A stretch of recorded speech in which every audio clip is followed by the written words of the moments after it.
গল্প জীবনের মাঝপথে একজন জ্ঞানী লোক বলতেন, মানুষকে সবচেয়ে বেশি সম্মান দেওয়া হয় তখন যখন সে জীবনের মাঝপথে থাকে, না খুব ছোট না খুব বুড়ো।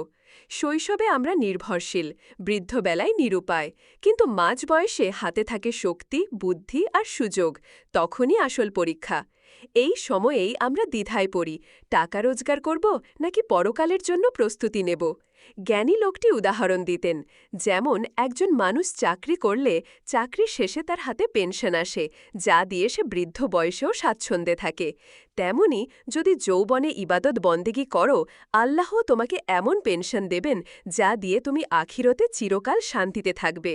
কিন্তু যদি যৌবনকালে ইবাদত ছেড়ে দুনিয়ার পিছনে ছুটো, তখন বৃদ্ধ বয়সে যেমন চাকরি ছাড়া মানুষের হাতে কিছু থাকে না, তেমনি পরকালেও তোমার হাতে কিছু থাকবে না। তখন আল্লাহ বলবেন, যৌবনকালে যা করেছ বৃদ্ধকালেও আমি তাই লিখে রেখেছি। তার কথা শুনে সবাই বুঝতে পারল, যৌবনকাল শুধু দুনিয়ার জন্য নয়, পরকালের জন্য সঞ্চয় করার সময়।